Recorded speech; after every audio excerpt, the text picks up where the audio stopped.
But what's interesting about the question, what is Britishness, is precisely the fact that nobody seems to know. It's gold for a columnist. It's gold for any hack. And you've seen 4 people on this panel are probably going to give completely different answers. Anybody you ask in this audience is going to give a different answer.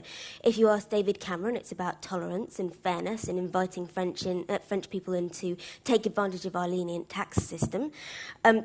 If you ask a pupil at Wellington College, growing up in these lovely surroundings, they'll tell you probably about the excellent teaching here, but they will also tell you about grime and dubstep and whatever it is they're listening to. If you ask me, and I've actually recently been living in America for a while, so I get asked this question quite a lot, and I bring up things like the taste of fish and chips on Brighton Beach and Doctor Who and drinking tea. That's what it is for me.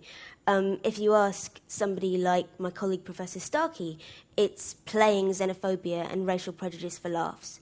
And if you ask people who organise conferences like this, it's sitting by politely whilst people play racial prejudice and xenophobia for laughs and pretending that this is an acceptable part of contemporary debate. We're setting up a false dichotomy here between Britishness and Englishness. They're not There's at an all. absolute dichotomy.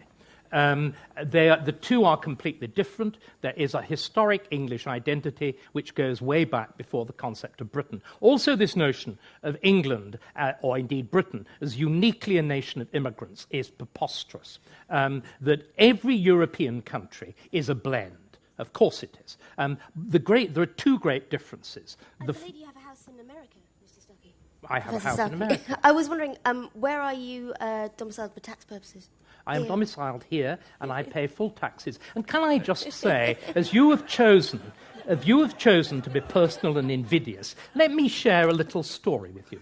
One of the great things that is essential to Britishness is a sense of public duty, that you do things for nothing with organisations that can't pay.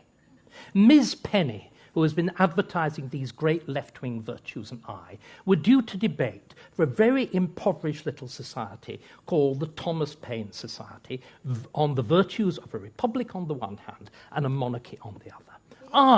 I was prepared to do it for free. She insisted on trying to charge such a large fee that the event had to be cancelled. Now, I think that is as mean and grasping as some runt comedian, and I will not be lectured to by a jumped-up public school girl like you. I came from the bottom, and I will not have it. Excuse me. May I respond to that? Right of reply. Go on. I think I deserve a right of reply to that. I personally feel that asking to be paid... Did you or did you not do what I've just said? I was going to respond to that, but... Why not do it straight away? Did you or did you not claim such a large fee that the event had to be cancelled? No, I didn't, Mr. Well, Starkey. then every member of the committee is lying, and you, clearly as usual, are telling the truth.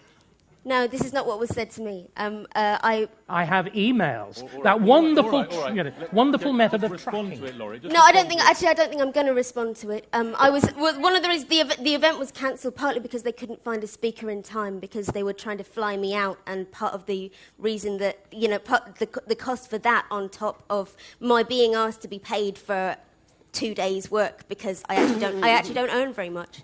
Well, they had 2 pretty good speakers there already. Well, No, she backed out because she wasn't being paid. Anyway, I'm sorry, excuse me. we're running over time, but I want to come back to I this point about... really don't appreciate being stood on stage to be personally attacked and having a finger jabbed in my face. I want to come back to Englishness versus Britishness, but Vivian? Yeah, I don't know if you can hear me, but I think the point about... Laurie? I think I'd like to say something about Britishness in terms of what's just gone on here, which I feel like we've been moving on very quickly from. But I attempted to make a point and had a person on this panel shouting and pointing in my face. And in fact, the point that Professor Starkey raised about my dropping out of a panel where we were due to speak together, my main reason for doing so is that I didn't want something like that to happen. I felt that I was being set up to be attacked, and part of the reason I decided to...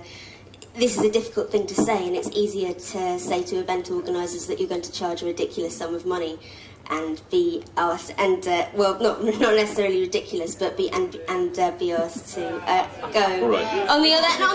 Excuse me. I haven't finished my point. I haven't finished my point.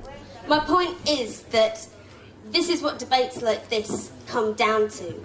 There's a civil way of putting putting racial prejudice. There is also I'm sorry. Okay, Laurie. I want a final word. I wanted to say that there's a violence inherent in this discussion, and it comes out very, very easily. You started it. That's the problem. You called him a racist. He is a racist. Yes.